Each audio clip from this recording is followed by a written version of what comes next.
The serene backdrop of Boulder, Colorado was shattered in February 2017 by the chilling disappearance of 25-year-old Ashley Meade. What began as a desperate search for a missing young mother quickly spiraled into a harrowing murder investigation, revealing a story of a life tragically cut short, a vulnerable infant caught in the crossfire, and the calculated depravity of an ex-boyfriend whose violent acts would span multiple states before ultimately leading to his conviction and a life sentence. While a portion of Ashley's remains were tragically never recovered, the meticulous and collaborative efforts of law enforcement brought a measure of justice to her family and ensured her killer faced the full weight of the law. Ashley Meade, who entered the world on the 14th of November, 1991, in the quiet town of Warren, Pennsylvania, grew up within the embrace of a large family. From an early age, Ashley showed a profound passion for creative pursuits, finding joy in singing, crafting poetry, and exploring the world of fashion. She also held a deep affection for nature and possessed an adventurous spirit that fueled her desire to travel, leading her to traverse almost every U.S. state and even venture into Canada and Mexico. After completing high school, Ashley pursued a liberal arts education in New York. Her academic journey eventually led her to Louisiana State University in Shreveport, where she first encountered Adam Dinsmore, beginning a relationship that would shape her future in unforeseen ways. She remained focused on her studies for several years until her path took a sudden and difficult turn. A serious car accident necessitated a long and challenging recovery period. Though she eventually regained her health, she faced a new hardship: mounting medical bills. The financial strain from her treatment forced her to withdraw from university and take on full-time employment. Around the same time, her connection with Adam began to fray, ultimately resulting in their separation. However, soon after their split, Ashley discovered she was expecting. Despite the recent adversities she had faced, she was overjoyed by the news and eagerly anticipated becoming a mother. She also held a strong desire for her child to be raised by both parents, so she and Adam mutually agreed to co-parent their daughter. Adam had by then moved to Boulder, Colorado to pursue a career in culinary arts, and Ashley decided to follow him. They secured an apartment in a modest residential complex, and before long, their daughter, Winter Daisy, was born. Even though they had chosen not to rekindle their romance, they were both utterly devoted to their little girl, sharing the responsibilities of raising her and showering her with love. A few months after Winter's birth, Ashley secured a teaching assistant position at a preschool. She later joined an organization dedicated to helping children from low-income backgrounds prepare for school. The work, though demanding, perfectly suited Ashley's natural rapport with children, who instantly adored her. This fulfilling period continued until February 2017. By then, Ashley was 25, actively raising her one-year-old daughter, and deeply involved in her work with young learners.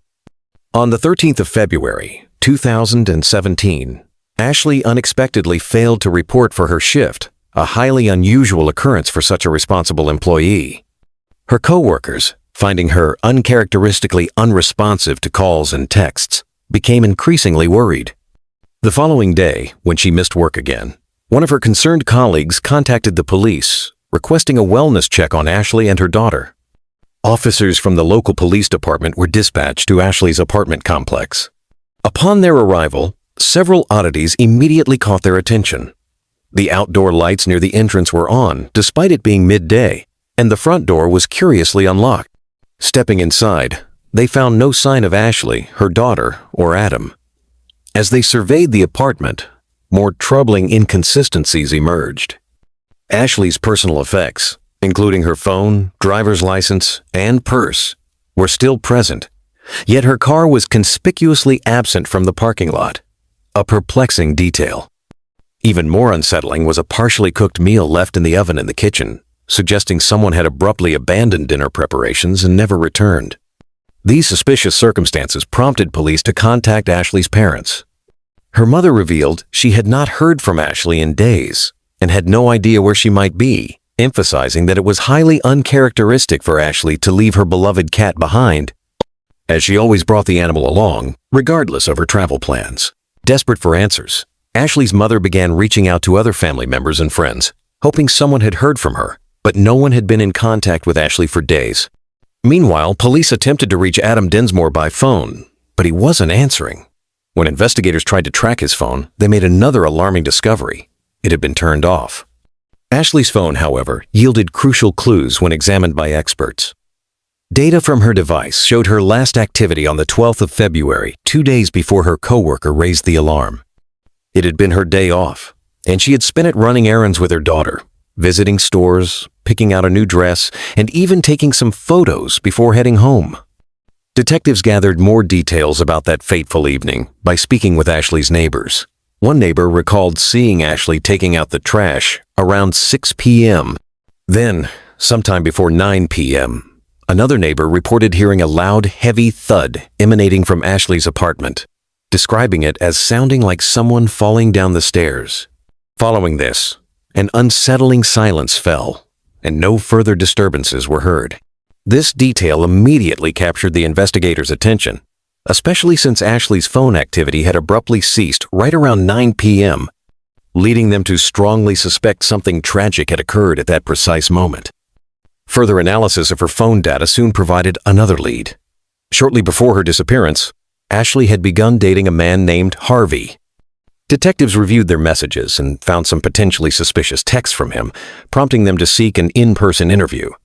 When officers arrived at Harvey's home, he cooperated fully, granting them permission to search his residence without a warrant. He steadfastly insisted he had no idea where Ashley was and claimed he hadn't spoken to her in days. Harvey stated that on the night she vanished, he was with friends, and his alibi was quickly confirmed by those who verified his story. He even allowed police to examine his phone, and the data supported his claims, effectively ruling him out as a suspect for the time being.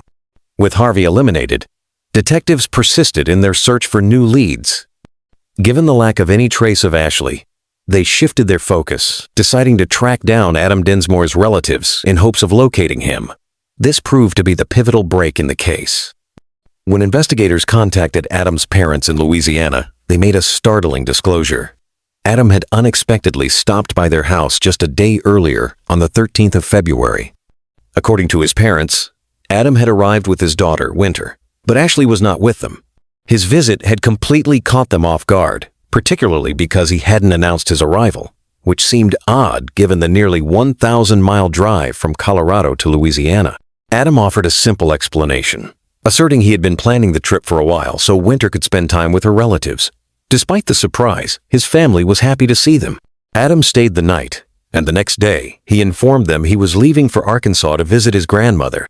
Detectives asked his relatives to reach out and instruct him to call the police immediately, as they desperately needed to know Ashley's whereabouts. Initially, Adam ignored calls from his family and the police, but he eventually turned on his phone and contacted the detectives. He told them he had no idea where Ashley was and claimed he had been trying to reach her the entire time, but she never answered his calls or texts. According to his story, on the evening of the 12th of February, he and Ashley had a serious argument that escalated physically, and he admitted to striking her. Following this confrontation, he claimed he decided to leave the house for a while to prevent the situation from escalating, taking Winter and Ashley's car, as he didn't own one himself. At this point in the conversation, Adam revealed he had already left Louisiana and was driving through Oklahoma. Adam's narrative immediately raised red flags for the detectives. The more they considered his story, the more they suspected he played a direct role in Ashley's disappearance. However, since he was in another state, they couldn't simply bring him in for questioning. A critical detail then came to light. Adam was not listed on Winter's birth certificate, meaning he legally had no right to take her out of state without Ashley's permission. Seizing this advantage, detectives contacted police in Oklahoma and requested that he be detained. Within a few hours, patrol officers located Ashley's car on the road, and Adam was taken into custody. Thankfully, Winter was found safe with him. As detectives prepared for Adam's interrogation, forensic experts meticulously searched Ashley's car. What they discovered was deeply unsettling. Under one of the back seats, they found traces of blood. DNA testing confirmed it belonged to Ashley, providing investigators with the first tangible physical evidence suggesting that Ashley might no longer be alive. Yet the full scope of what had happened to her remained unknown, a revelation that was just around the corner. Soon after speaking with Adam's parents, detectives received an unexpected call from his younger sister. She explained that she hadn't been able to see Adam and Winter on the day they arrived. Instead, she had stopped by their parents' house the following morning.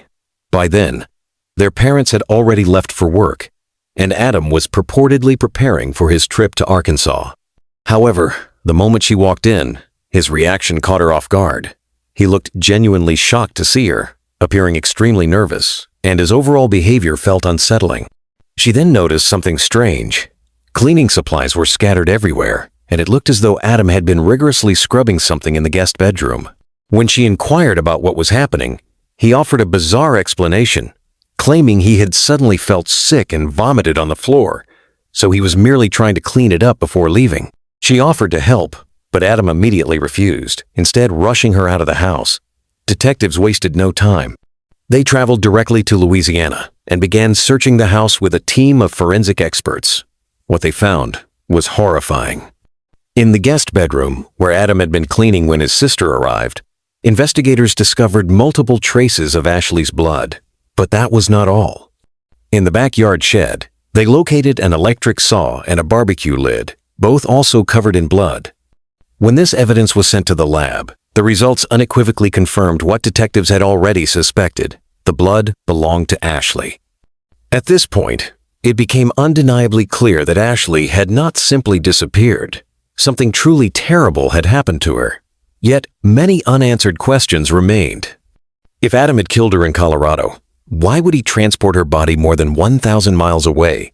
And what had he done with it after leaving his parents' house? As detectives prepared to confront Adam with these pressing questions, the case took another unexpected and horrific turn. That same day, the 15th of February, police in a small town in Oklahoma reached out with disturbing news. Earlier that morning, a gas station employee taking out the trash noticed a brand new suitcase near the dumpster. Its pristine condition struck her as odd, prompting her curiosity. Upon unzipping it, she immediately regretted her decision, for inside were human remains. When police officers arrived, they confirmed the suitcase contained a human torso. The remains were sent to a lab for DNA testing, but initially, investigators had no means of identifying the victim. Then, as word of Ashley's disappearance began to spread through the media, Oklahoma detectives connected the dots and contacted their Colorado colleagues working on her case. They shared the DNA sample from the torso, and it was a match. The remains belonged to Ashley Meade. Investigators promptly requested surveillance footage from the gas station, specifically from cameras covering the dumpster area. What they found was precisely what they expected. Footage of Ashley's car pulling up, with Adam stepping out, carrying the very same suitcase and leaving it next to the dumpsters before driving away. With this crucial evidence, detectives were finally able to piece together a chilling timeline of what likely happened to Ashley. Based on all the evidence, they believed Adam had killed her on the night of the 12th of February while they were at home in Boulder. After committing the murder, he meticulously devised a plan. He reasoned that visiting his relatives would provide him with the perfect cover to dispose of her remains in multiple states, making it incredibly difficult for police to track them down. Since Ashley's blood had been found inside his parents' house in Louisiana, detectives suspected Adam had transported her body there, where he waited until his parents left for work.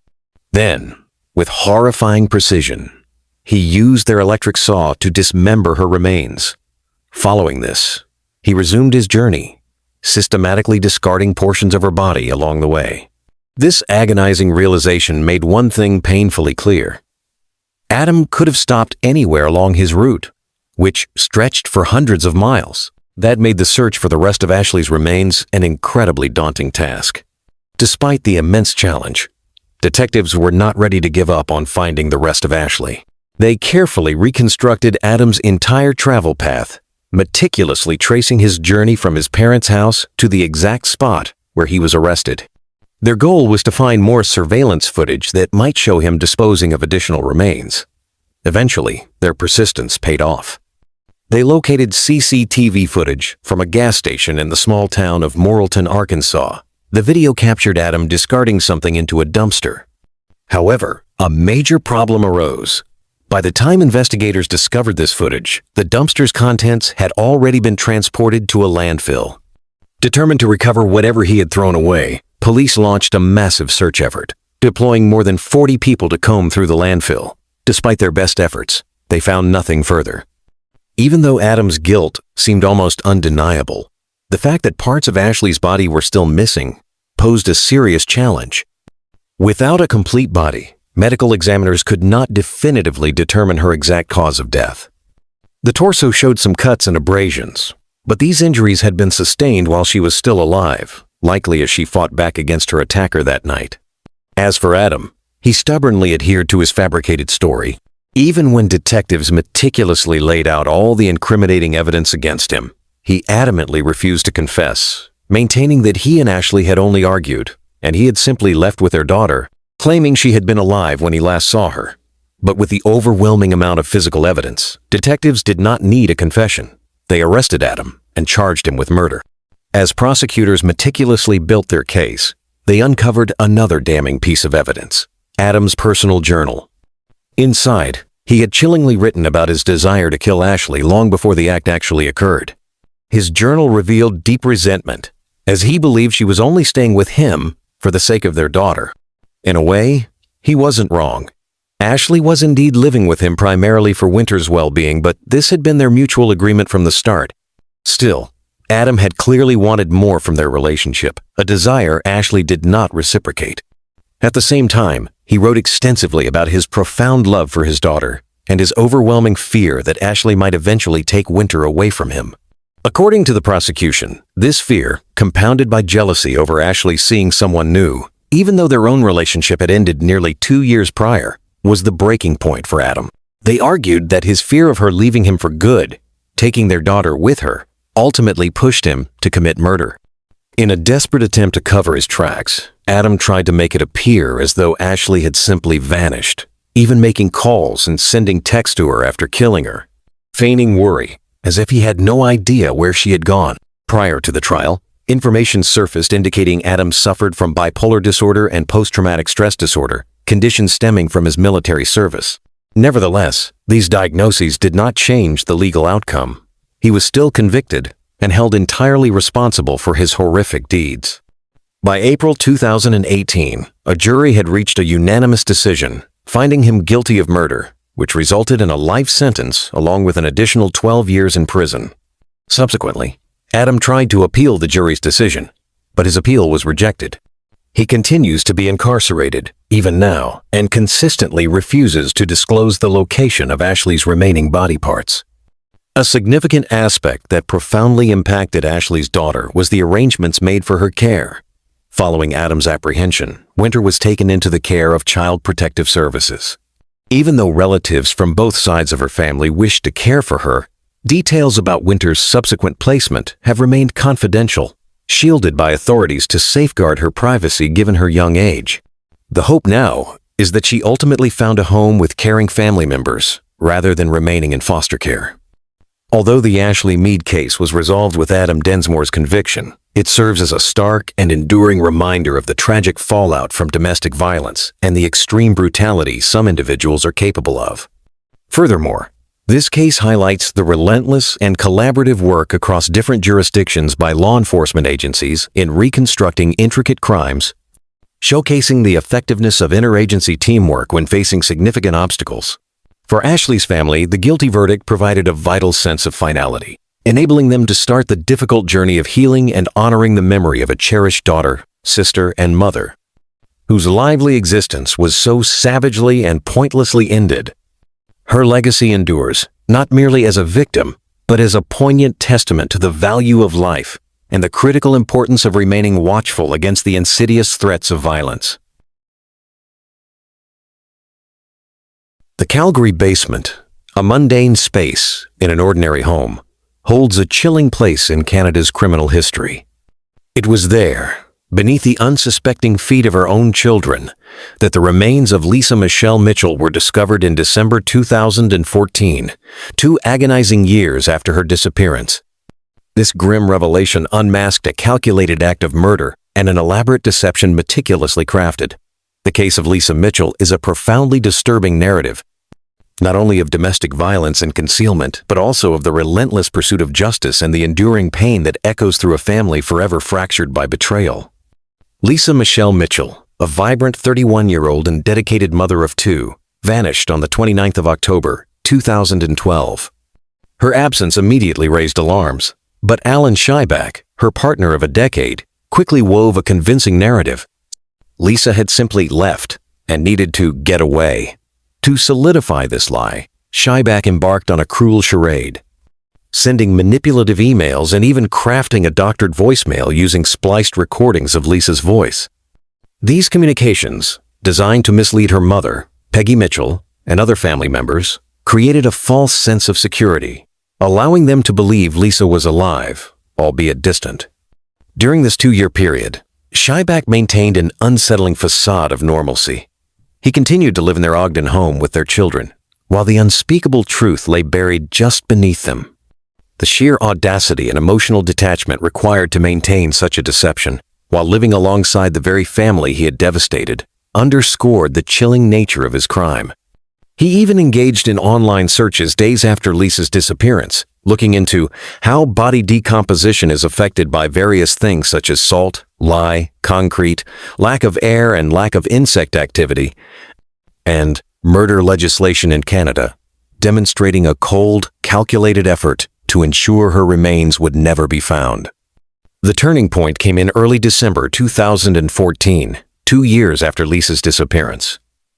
Alan was on a work trip with 2 colleagues, who were, unbeknownst to him, undercover officers. During this trip, he received a phone call from a detective, who introduced himself as the new lead on Lisa's case. The detective stated his belief that Lisa was no longer alive and informed Alan that a search warrant for his house was being executed even as they spoke. Alan's face reportedly went pale during the call. After hanging up, he turned to his colleagues for advice, specifically seeking guidance from one who he knew had experienced a similar situation. Referring to a fabricated story about a drunk driving incident where the colleague moved his friend's body to avoid blame, Alan then confessed. 2 years prior, he and Lisa had a heated argument. He claimed Lisa grabbed a kitchen knife, threatening to send him to the hospital, and then falsely accused him of assault to get him imprisoned. He stated that what followed was a blur, but he managed to disarm her, push her to the floor, and choke her. When he realized she was dead, he panicked and decided to bury her body under the house to make it appear she had left. He contemplated various options, including fleeing or hiring a lawyer to challenge the warrant. He even considered returning to Calgary to burn the house down, quickly correcting himself that a fire wouldn't suffice. He'd need to blow the whole place up to destroy the evidence. Ultimately, he decided that running was his best shot, a plan supported by his colleagues. What Alan didn't know was that this phone call was the carefully orchestrated climax of Operation Aurora. The 2 colleagues were wearing hidden recording devices, capturing his entire confession. The success of Operation Aurora was pivotal in bringing Lisa's case to light. In 2013, Alberta's updated missing persons laws provided law enforcement with enhanced investigative tools, which the new team assigned to Lisa's case immediately utilized. They focused on the phone activity related to the mysterious voicemail Lisa's mother received. They discovered the call came from a cheap, prepaid phone, active for only about a month after Lisa vanished, making just 5 calls, 1 to her mother and 4 to Alan. Crucially, Alan had never mentioned these calls to the police. Cell tower data placed all 5 calls near Lisa and Alan's home, a significant red flag given Lisa was supposedly long gone. Investigators then delved into Alan's financial records, uncovering highly suspicious purchases made on the day Lisa disappeared. A large plastic tub, bleach, rubber gloves, cement, a big bucket, wooden boards, and most notably, cat litter. The cat litter was particularly suspicious, as Alan was severely allergic to cats, indicating he had no personal reason to buy it. These purchases painted a grim picture, a preparation to dispose of a body. Further, a purchase made with Alan's bank card at Walmart linked him to the exact model of prepaid phone used for those 5 mysterious calls. Despite this compelling circumstantial evidence, police still lacked the solid proof, Lisa's body or a direct confession, needed for an arrest. This led to the bold undercover operation. It began with a female undercover officer accidentally bumping into Alan's car, leading to a casual connection. She later introduced him to a male officer posing as someone opening a new car dealership, offering Alan a job. Police even established a functioning dealership to maintain the illusion.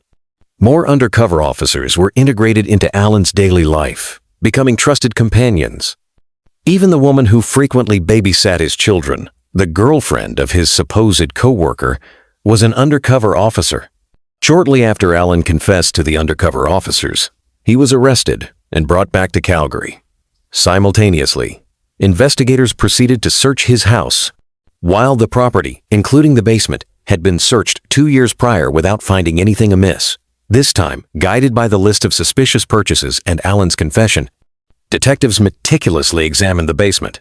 In one corner, they discovered a strange, cemented-over platform. Its height perfectly matched the wooden boards Alan had purchased. As officers began dismantling the structure, they uncovered a hidden space containing a large plastic tub filled with salt and cat litter. Inside was the body of Lisa Michelle Mitchell. Remarkably, despite being hidden for 2 years, Alan's method of preserving and concealing Lisa's remains inadvertently aided the medical examiner in determining the cause of death: strangulation. Precisely as Alan had said in his confession, the investigation also uncovered more incriminating evidence from Alan's computer. Internet searches made shortly after Lisa's death revealed his research into how different materials and conditions affect the rate of decomposition. Furthermore, the emails Lisa supposedly sent to her mother during the first month of her disappearance were traced back to Alan's computer. Even more disturbingly, detectives found that Alan had secretly installed spyware on Lisa's phone, enabling him to listen in on and record her calls. This was how he obtained the audio clip he later used in the voicemail to her mother. This revelation cast a shadow of premeditation over the crime, contradicting Alan's claim of self-defense. However, proving premeditation beyond a reasonable doubt for a first-degree murder charge proved challenging. Ultimately, prosecutors agreed to reduce the charge to second-degree murder, which in Canada carries a lighter sentence than first-degree murder, but more than manslaughter. Alan's lawyer advised him to accept the deal and plead guilty to avoid a first-degree murder charge, but Alan continued to insist he acted in self-defense, claiming he had been a victim of domestic abuse and that Lisa had physically assaulted him multiple times. Prosecutors maintained that Alan had planned the murder and spent years covering it up. In the end, the judge ruled there wasn't sufficient evidence for a second-degree murder conviction. Instead, Alan Scheibach was found guilty of manslaughter and initially sentenced to 7 years in prison. Prosecutors immediately appealed, and the court sided with them, extending Alan's sentence by 3 more years, bringing his total to 10 years. Lisa's family and friends were outraged by the perceived leniency of the sentence, and even more so when Alan was granted early release after serving only 5 years. However, he quickly violated his parole terms and was returned to prison, where he remained until his official release in 2022. While the punishment might seem lenient to some, the case marked a significant victory for law enforcement. A year-long undercover operation successfully infiltrated Alan's life, earning his trust and ultimately coaxing the dark secret he had hidden for years. In the aftermath of Alan's arrest, Lisa's children were placed in the loving care of her mother, where they have remained ever since. Alan Scheibach's journey through the correctional system has been marked by a constant tension between his rights as an offender and the imperative of public safety. He was granted day parole in February 2019, but it was revoked mere months later due to his failure to disclose relationships with women and for possessing sex toys in a halfway house, indicating a concerning lack of candor and adherence to conditions. Despite these breaches and ongoing concerns from the Parole Board of Canada regarding his risk management, Canadian law mandates statutory release for federal offenders after they have served 2/3 of their fixed-length sentence. Consequently, Alan Scheibach was released from prison on statutory release around April 2022. The story resurfaced dramatically in February 2025 when Lisa's family and friends publicly expressed alarm. They revealed that Alan Scheibach was active on dating apps and posting content they found deeply disturbing online, long after his release. This renewed public outcry underscores the ongoing trauma experienced by victims' families, who often feel that the justice system's focus on offender rehabilitation can sometimes inadvertently re-victimize them or endanger others. Advocates, including the Women on Wing Society, have actively warned other women about Scheibach's presence, highlighting the community's role in continuing vigilance. While Scheibach's lawyer has maintained his client's right to live his life having served his sentence, the family's actions are a testament to their unwavering commitment to protecting others and honoring Lisa's memory. Lisa's mother, Peggy Mitchell, has expressed that the family has moved on and cherish every moment of happy memories of Lisa, indicating a desire to reclaim their lives from the shadow of this tragedy. However, the need to speak out against Scheibach's current activities shows that moving on does not equate to forgetting or abdicating responsibility to protect others. The case of Lisa Michelle Mitchell and Alan Scheibach is a poignant and enduring reminder of the insidious nature of domestic violence and the far-reaching consequences of its violence and deception. It continues to serve as a call for greater awareness, stronger support for victims and their families, and a critical re-examination of how society balances offender rehabilitation with the paramount concerns of public safety and emotional healing for those left behind. For Lisa's family, the pursuit of justice and peace remains a lifelong journey, marked by the ever-present shadow of the concrete tomb.